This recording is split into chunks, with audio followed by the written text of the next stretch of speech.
Hope everyone is doing okay. Have a special T-shirt on today. As you can see, Curing Kids Cancer is teaming up with college football teams for its First and Gold awareness campaign to promote National Childhood Cancer Awareness Month in September.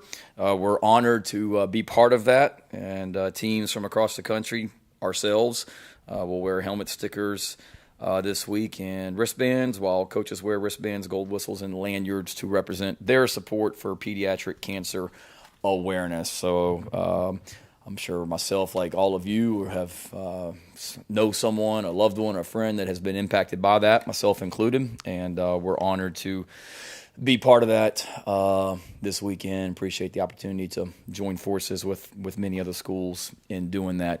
I know going back to last Saturday, the exchange that Ben and I had has somewhat become nationwide. And again, like I said at the end of that press conference to Ben and all of you on the call, I wasn't trying to be short with him, so I apologize if it came across that way. I've got to certainly be better in post-game press conferences. I'd literally walked straight from talking to our team right into that room, and 30 seconds later got hit with that one as well. And like I told the team this morning, and telling you and anyone else that's listening, please don't misinterpret what I was saying as saying that we were overmatched or that we couldn't block Georgia or that they just have better players than us. That was not what I was saying. First of all, they are really, really good. There was nothing I said that wasn't true. They are littered with 5 stars. That may be the most impressive football team physically that I've seen in person, maybe ever. Defensively, just the size, speed, physicality. They are well coached. By no stretch of the imagination was I implying that they just got great players and they aren't well coached. Part of the reason, and what you were asking, Ben, is what makes them tough is you may get them on something, but Kirby and his staff do such a great job. Very rarely are you going to get them on the same thing twice. And they do a great job of coaching them up. Scheme-wise, they really weren't doing anything. They did bring the corner off the boundary a few times, and we got to have better answers for that when they blitz the corner off the edge into some runs where he's unblocked. We as coaches got to be better about that, about giving our guys answers for that. But like I told the team this morning, like, Georgia's got really good players. So do we. Kentucky's got really good players. So do we. It's called the SEC, and it's big boy football. And sometimes the other team is going to make some plays because they've got good players. Sometimes we're going to make plays because we have good players, and that's what I was trying to imply with that answer, that it's not always about scheme. Certainly East Carolina did some things schematically that gave us a little bit of trouble early on, Eastern Illinois, and everybody will, Georgia included. Kentucky will have a great plan. Coach Stoops is a phenomenal defensive coach and football coach in general. But sometimes it's there's not some magical scheme that Sat and Pete and Clayton come up with on Tuesday nights at 11 o'clock that allows us to just magically go play. We have great schemes that we're trying to put together, but at the end of the day, it's about the people in the field. So whether we're playing Georgia or Georgia Military or the San Francisco 49ers, we expect our guys to be able to go out and execute no matter who is on the defense. So that's what I was trying to imply the other night. It's taken off and taken on a life of its own as I saw yesterday. But that's where I was coming from on that one. Injury-wise, we're in really good shape. Luke feels great. Played. What a warrior that kid is. I know I talked about it on the teleconference and maybe in the press conference, but to come out and do what he did with very limited practice, he is a warrior. And bounced right back and was at practice Sunday night and did everything today. Zeb, we expect him to be ready to go on Saturday. He didn't throw today. He's still got some stitches in his finger from where he got stepped on that they'll get out here in the next day or so. And once those come out, he'll be able to throw. So fully expect him to be available. Cam practiced today, Cam Smith, and was 100%. No issues there. He's great. Sherrod Green, like I mentioned Sunday night, he had surgery on Sunday morning. Our thoughts and prayers are with him. What a great kid that was playing really, really well for us, and hate it for him. I know he's had some injuries in the past, and hate that this one crept up, but we're still optimistic that we could potentially get him back before the end of the season. But obviously he'll be out this week. Saw him in the training room yesterday morning, was in good spirits, and all the players and coaches were down, or a lot of them were down there spending time with him, trying to pick his spirits up. And then Xavier Leggett is questionable for this week. He was in a little bit of a traffic incident last week and has some scrapes, nothing major, but just trying to get that cleaned up a little bit where he's able to go out there and play. But from that standpoint, we're in great shape injury-wise.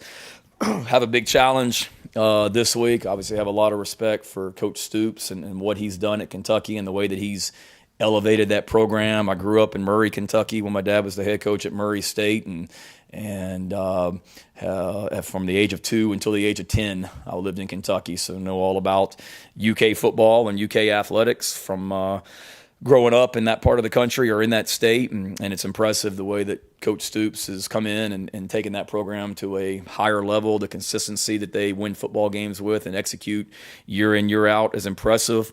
I have a ton of respect. Obviously, I worked with his brother Mike at Oklahoma, got to know his other brother Bob, obviously very, very well, coaching at Oklahoma, and a fellow coach's son like myself, and think the world of their family and think a lot of their program at Kentucky as well. It was that way when I was at Virginia Tech, and he was the defensive coordinator at Florida State back in 2012, I believe.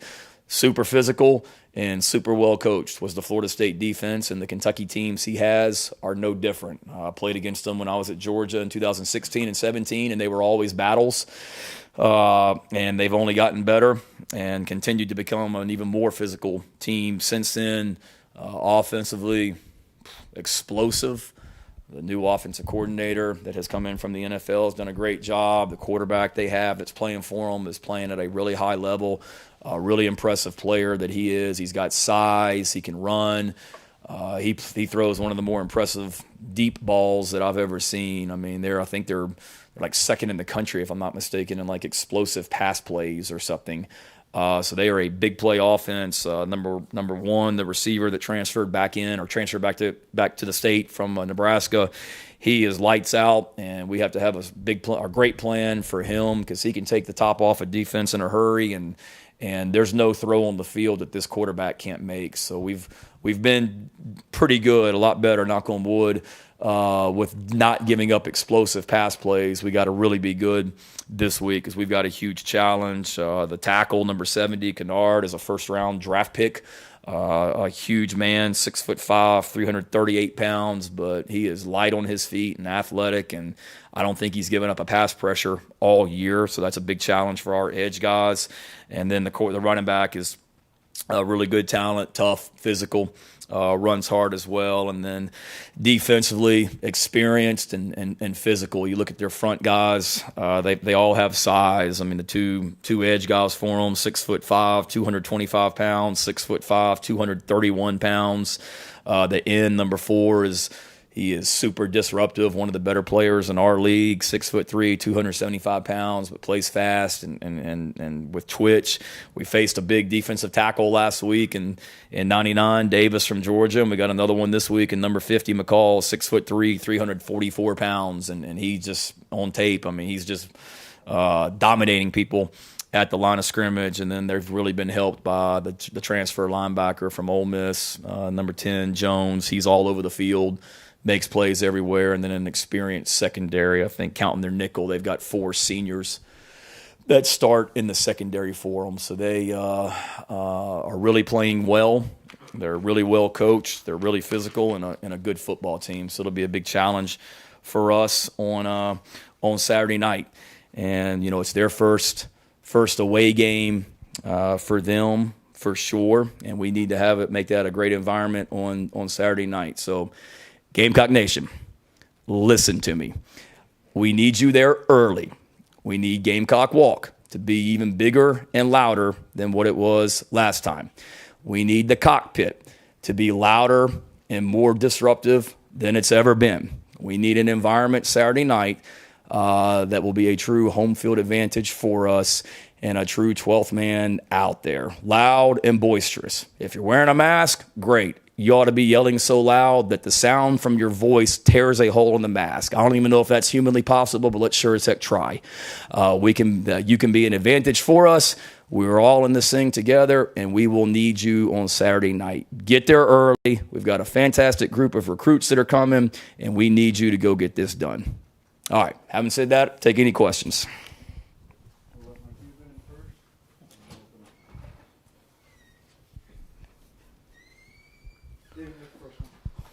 Come on, Mike. That's some extra running afterwards, man. Shayna, after 3 games, when you've looked at some of the offensive line struggles, is it a scheme complication thing? Is it calls at the line from the center of the quarterback? Just is there a couple of problems that you guys have identified and can correct? Yeah, we got to be better. It starts with us as coaches. We got to coach better. Saturday night was not good in a lot of ways, us included as coaches. There certainly that place was rocking on Saturday night. Like, we need our place to be rocking on Saturday night. And we had certainly some miscommunication. You guys watched the video. I mean, we had a play where we got 2 guys blocking a run and we had 3 guys blocking a pass, and that can't happen. I mean, that's not good football, and that starts with us as coaches, and that's being able to communicate at the line of scrimmage and the quarterbacks being louder, getting plays in on time. So it all starts with us as coaches, me as the head coach. And then, frankly, I mean, there were some busts, without a doubt, particularly in pass protection, where we flat out turned some guys free that we should have been blocking, without a doubt, that cost us. They were critical plays. And then, like I said earlier, sometimes it's just going to be it's a one-on-one battle, and there's a winner and a loser, and sometimes we won and sometimes we lost. And when we lost, it's very glaring. So I think it's a combination of things, Dave, but it starts with us as coaches and making sure that we don't beat ourselves and give Georgia a lot of credit, but we certainly did not execute at a high level offensively, not just the offensive line, but offensively on Saturday night, and we got to be more efficient. Yeah, Shane, you obviously mentioned the fact that you played or coached against Kentucky earlier in your career, and now you're coaching against them now. What's the biggest difference offensively from them studying them this year, and kind of how would you evaluate the secondary's performance against Georgia? Our secondary? I think we were good, kind of like they're going to make plays and we're going to make plays. You saw some of those. I mean, Jalen Foster played lights out, and we played physical. I think it was RJ that stripped the ball out on the fumble. Jalen Foster had 2 interceptions. O'Donnell Fortune had a nice, was in one-on-one coverage out there. And so we certainly made some really good plays against Georgia's receivers and tight ends. Having said that, we also got to execute better, whether it be, getting calls and communicating and make sure we're playing the right coverage and not letting people run just completely past us and turn guys wide open. Again, that goes back to us as coaches, making sure we're helping these guys be successful.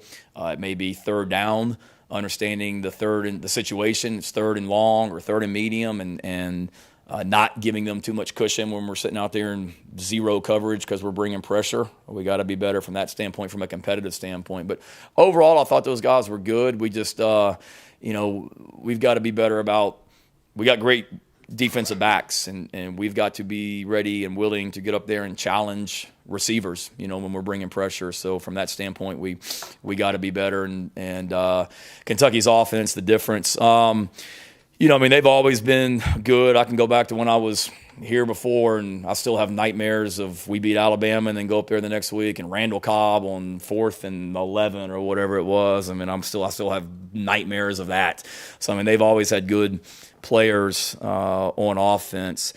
When I was at Georgia, they had I remember Kirby used to always talk about it, just their Wildcat package when they put the running back at quarterback, and I think it was Benny Snell or whoever they had, if I'm remembering correctly. I wasn't coaching defense, but I remember Kirby used to talk about it and how physical they were running the football. Well, now they're still really, really physical running the football. They still do a nice job of running the ball, but now you have even more of a big play pass threat off of it. This number 1, Robinson, he's a game changer. With his speed, and Missouri saw it on, I think, the first play of the game, if I'm not mistaken, how electric he is. And then the quarterback, like I said, is really playing at a high level. You see a lot of NFL principles with the new offensive coordinator coming in, so they're doing a great job. and has only elevated their ability to win football games with this, I don't want to say new dynamic, because I know Eddie Graham was the offensive coordinator last year, and he's a great coach, but just with some of the elements they've added to the offense with personnel and scheme have made them even more dangerous. Shane, have the guys responded this week the way you wanted to see? What's the attitude been like, and how do you feel about their response? I really feel really good right now. Now, you hope that equates to Saturday night, but everyone was disappointed after the game. Sunday was, it was a quiet bus ride back on Saturday night. I was up watching tape on my iPad. I'm sure everybody else was sleeping, but it was a quiet bus ride back. And Sunday was, we came in here and, we're brutally honest with the guys and what went well, what didn't go well. But I think they saw on tape that, give Georgia a lot of credit. They're a phenomenal team. But, we had every opportunity to make that thing 14-10 or 14-13 in the second quarter. And then obviously didn't handle the end of the first half, beginning of the second half well, starting with me. And it kind of got out of hand. But proud of the guys, and they showed it. They saw how physical they played, and we've got to always be able to do that. Practice on Sunday night was good, and then this morning, it was fantastic. We the tempo, the energy, the sense of urgency that we had out there, the focus, honestly was one of our better Tuesday practices that we've had since we started the season against Eastern Illinois. Now, we got to get better on Wednesday, Thursday, Friday, but gives me hope that our guys are in the right place mentally and understand that we got a chance to be a good football team, but we got to get a whole lot better this week. Shane, going back to the physicality of Saturday's game, how would you assess the way your team handled that physicality from the beginning through the end of the game? And did you see certain points during the game where, boom, they really picked it up? I thought, just from my own eye, when I watched it live and then watching it on my iPad after the game and then watching it again on Sunday with the staff, I thought we were physical from beginning until end. I really did. We ran the football hard. I saw offensive linemen when engaged trying to finish blocks at the beginning of the game, and I saw it at the very end as well. I saw 11 guys on defense trying to physically get to the ball physically and fast and doing that at the beginning. And I saw it at the very end with Damani Staley and the tackle he made over there on the sidelines. Special teams as well. Mo Cobb on one of the kickoffs at the very end was really impressive, just watching him cover a kick and go down there and make a play. So our guys played hard and played physical, and I feel like they did it from the beginning of the game until the very end, which is all I can ask for. No offense taken, so we're good. But I know, obviously, Will Levis got a strong arm on him, but can move a little bit in the pocket as well. Obviously, you guys see Luke every day out on the practice field. Is there anything transferable about seeing a guy like that every day in practice to what you might see at Kentucky, or is there anything that, from that the defense can take in terms of seeing that look every day? Yeah, I think so. Luke, obviously, in our practices, Luke and our quarterbacks are wearing a jersey, meaning they can't get tackled like I'm sure most schools do. So Luke is fast and not running. Will is 6'3", 232 pounds is what they list him as. So, he's built like a H-back back there that you're trying to tackle, not to mention he's got a rocket for an arm and is really, really accurate with a quick release. So there is some similarities in two quarterbacks that can run. And that's the other thing. They're throwing, deep balls 60 yards downfield over people's heads, but then you've also got to be aware of him just keeping the ball and running it. And you got to be worried about this, offensive line that goes 327, 302, 297. The center is 6'6", which you don't see a 6'6" center off him. 301 and 338 along the offensive line. So they and then good physical tight ends. So they're a physical offense that wants to run the football, but then has the ability now to throw the ball over your head. Yeah, sorry again, Coach. I know you talked about it on Sunday during the teleconference with Luke and just how he's kind of handled himself, being able to get ready for the situation when his number is called and being thrown in there early on Saturday's game. Number one, what does that say about him as a person? But number two, how can that have an impact on the rest of the guys in terms of just how he went about it and going about it the right way? Yeah, no, I mean, fantastic. Just the leadership skills that he shows. I mean, he and Zeb got a great relationship, and Zeb, the older guy, can certainly help Luke, but Luke can certainly help Zeb. And when Luke wasn't playing against Eastern Illinois and East Carolina, and then the very beginning of the Georgia game, Luke was great on the headphones, just being able to communicate and talk to Sat and talk to the other coaches and communicate with Zeb after the series. And then Zeb gets hurt, and Luke just handled it. I mean, it was fantastic. I mean, there's no flinch, no bright eyes. It was like, all right, let's go. What's next? And he's just very calm. I mean, with all heck kind of going on out there and the noise and some adversity that we were facing offense, I mean, he was calm. He'd come to the sideline. He'd immediately tell you what went wrong, what he should have done. He's really smart. He was very poised. Credit him because he did a great job, I thought, when he was out of just getting mental reps. And we talk to our players about that all the time. Like, every rep can be yours, whether you're actually in the play, taking part in it or not, and you're standing on the sideline or standing behind. And Luke did a really good job, I thought, of just, even when he wasn't out there, going through the play. Javon Gwynn did it. He had a couple practices a couple weeks ago where his foot was bothering him. He did in practice, but you can see on tape when you're watching it as coaches afterwards, he's 10 yards behind the offensive line, like walking through the play on his own every single time. And that showed on Saturday night. And then just the leadership that Luke showed, kind of rallying the troops and keeping the offense going. And I think he called the team up right there at the beginning of the fourth quarter and was talking to them. So he's a fantastic leader, a fantastic player, and he's a warrior, and glad he's on our team. Hey, Coach, I know this has been a concern for you. It seems like, sort of excessive celebrations, taunting, getting called a lot more. I know for a fact in the NFL, but it seems that way in college football now too.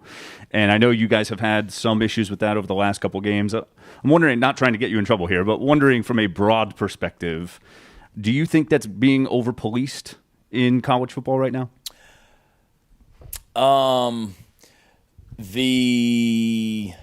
The calls that we got for taunting over the last couple of weeks, we deserved, in my opinion. God makes an interception at East Carolina, and one of our players, stands over a guy and talks to him on the sideline. Totally, you should flag us. Josh's the other night, I'm sure there was plenty of back and forth going on with him and that defensive back from Georgia leading up to that point. But when you catch a ball and you stand over a guy, it's going to get called. And we've told them that. Obviously, I haven't done a good enough job of making them realize it. We talked this morning about I saw all the ones that got called over in the NFL this weekend. And I'll be honest, watching some of those, there's a couple of them you're like, geez, really? Like, that's taunting? But whether I don't make the rules, the head official, the white hat, and the referee, they don't make the rules. They're being told what to enforce, and whether you like it or not, that is a point of emphasis in college football and the NFL, without a doubt. And, I'm all for celebrating, but we want to celebrate with our teammates and not make it about the individual, not make it about yourself when you make a big play. I mean, Josh made a fantastic catch and had every right to celebrate.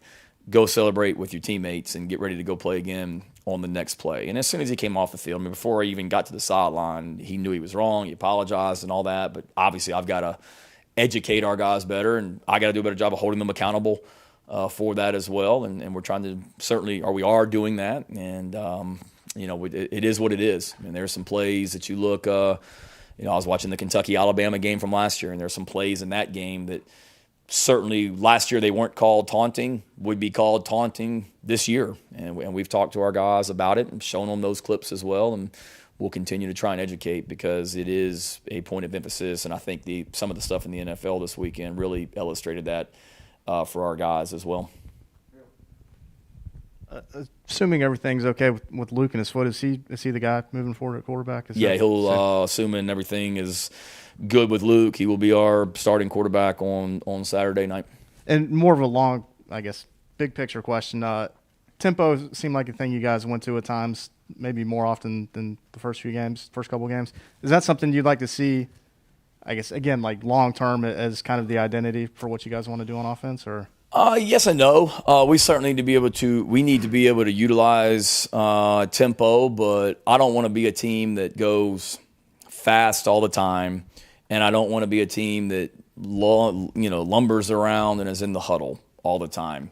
I think there's got to be a balance. I've coached defense, and I know when the defense knows that you're going to go fast every play, okay, they can plan for that and they have an idea of that. When you may be in the huddle and you're using a lot of different personnel groupings and keeping teams off balance with formations and personnel groupings, but then you also have the ability to go fast out of that can present challenges for defenses. I know that firsthand. So we'll continue to, mix in tempo and utilize it, but it's also, there's always me as the head coach got to look at every single week. How do we, this week, specifically for Kentucky, how do we win this football game? And there may be some weeks where you don't want to go fast because you may be going fast and then you're going 3 and out, or you're going fast and the other team's trying to run 200 plays a game on their offense and whatnot. And there's also, you always got to be smart, in my opinion, and do what gives your team the best chance to be successful. We got a pretty good defense. I think we're really good on special teams, and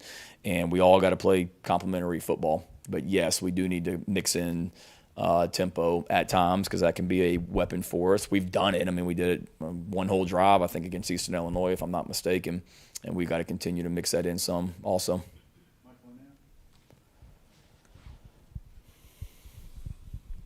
Hey, Shane, Jalen Brooks has talked with us in the past about just how difficult last year was for him mentally, just waiting to get cleared, and just the journey he took to Columbia. I know the first couple games this year are a couple missed connections with him, but obviously he had that huge one-handed catch the other night, a clutch catch before that. I was just curious, what was your reaction to that catch he made, and is that something that you think could maybe help get him going, maybe build his confidence a little bit going forward? Yeah, absolutely. Like, I see it in practice. I know you guys aren't out there all the time, and I see it in practice and what he's able to do, just his length, his ability. The play against Eastern Illinois you're referring to, that was unfortunate because he ran a great route, and he's going to make that catch 9 times out of 10, and it didn't connect that night. But I think he certainly, not to speak for him, probably felt like he just needed one to get him over the hump. He's made some great catches, or big time catches for us this year. That one the other night, my reaction was probably like y'all's, like, oh my God, it's a heck of a catch. And he did a great job of doing that. And we got good receivers with Josh and Jalen and DK, and the way some of these other guys continue to come on. They need to continue to be weapons for us, and certainly that gave Jalen some confidence. But I think he had confidence. I know last year was tough for him, but I would hope he had confidence even before that point, because I see it in practice. He makes a lot of the same catches, maybe not as good as that one, but he makes some really good catches in practice also. Shane, excuse me, Shane, 2 quick questions for you. You mentioned Luke's leadership skills. In the film review, did you guys notice anything rubbing off on the other 10 guys in the huddle as the game progressed and as he got more and more reps in the game? And then 2, just how would you describe losing Sherrod in the middle of the defense, and where do you guys go from there? Yeah, I don't know if I noticed it. I mean, I think there was certainly a calm with Luke, but there was a calm with Zeb. I mean, Zeb's very poised and confident and everything in the huddle, and honestly, you not worry about Luke, but Luke's a younger guy, and he's, going in. You think about it, he was a freshman last year. He never played in front of a hostile crowd on the road because of COVID protocols. So now you're the quarterback, and it's the first time you're playing in an environment with more than, whatever it is, 20,000 fans. So initially I was worried because he hadn't been in that environment. I mean, I went to some of the receivers and running backs and O-linemen and tight ends about, hey, you guys, help Luke. Let's get him going. And he didn't need my help or their help. I mean, he's calm as they can be, or calm as they can be. I'm sorry. And I think he was just guys have confidence in him, and he was able to make some plays with his feet for sure, and made some big time throws. I mean, one of those throws he made across the middle to Jalen Brooks. That was a big time quarterback play. Stepped up in the pocket with like elite ball security, knowing he's going to get hit. 99 comes right past him. He goes right past 99 and then drills a ball in there to JB. That was a big-time play, big-time quarterback play on that one. So excited for his potential going forward. And then Sherrod, I mean, that's a huge loss. It really is. I'm not going to, sugarcoat it. Leader of the defense, guy that had just been so fantastic for us since January. Steadiness, leadership, playmaking ability. He was playing at a really high level, and that's a tough loss. Brad Johnson obviously stepped up. Mo Kaba's going to have to step up and play even more. Damani Staley did a nice job for us the other night. Who else? Rosendo Lewis was on the trip. Debo was on the trip. Darrell Ware came in there. We put Darrell Ware on scholarship this morning, as a matter of fact. He has certainly earned that and has done a great job playing on special teams, and then came in and played linebacker for us the other night and did a nice job, made a nice play on the goal line against their tight end in coverage, and then made a nice tackle for loss, over there on our sideline late in the game also. So it'll be a kind of by committee, but Brad and Damani have been playing at a high level, and Mo is really coming on and doing some nice things on special teams also. So you mentioned earlier how fans will be masked up in the stadium. I wanted to know, will players, coaches, people on the sideline, will y'all have to be masked up as well? Nah, not that I'm aware of. Okay, thank you. Yep.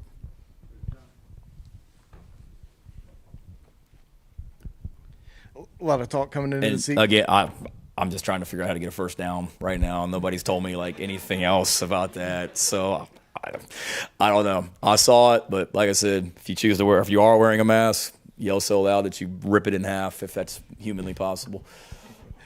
A lot of talk coming into the year about the tight ends and how big of a weapon they would be through 3 games. How do you feel like it's gone getting the ball to those guys, and how do you envision that kind of evolving going forward? Yeah, we've got to continue to get them involved. I mean, we tried to throw the ball to Nick on that last play on offense down there in the red zone the other night.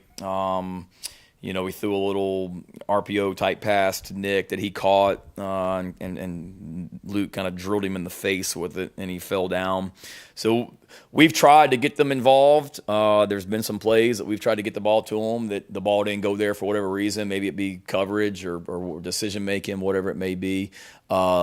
Those guys are weapons for us, and we've tried to utilize them in different ways. I mean, we handed the ball off to Jaheim for a 60-yard touchdown against Eastern Illinois at the fullback position and got called back because of a penalty.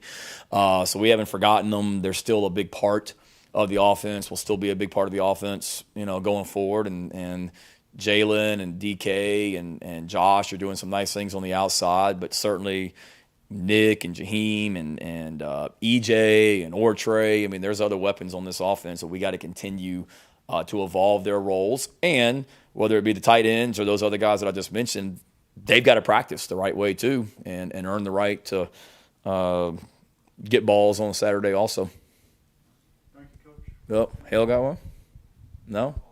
We'll give him one more. Come on, we started early. We'll give him one more. Thanks. With Georgia being out hit on some of those deep balls the other night, where were the breakdowns there? Was it a tempo situation where they caught you guys kind of off guard with some of that stuff? Don't ever let me give him another question if when we ran over. That was going to be a layup. First one, a little bit tempo. I mean, we got lined up and we had the call, but I think our defensive back was maybe just a tad late getting lined up and got caught peeking in the backfield. And then they had a nice play called for what we were in. The other one down there on the goal line, it wasn't an explosive pass, but it was a touchdown pass to Cook. That was just a miscommunication on a pressure. And then the other long one over there near our sideline going towards their locker room, that wasn't tempo or communication. That was just bad technique. Just got to play with better technique on that one. We were in position. Just technique wasn't exactly what we wanted from a defensive back standpoint. But again, they've got good receivers. They're going to make plays. Our pass rush has got to continue to disrupt quarterbacks and not let them sit back there all day either, because I don't care who you got at DB and who you're trying to cover. If the quarterback's able to sit back there and not be affected by the pass rush, they're probably going to complete most balls as well. Okay, thank you guys.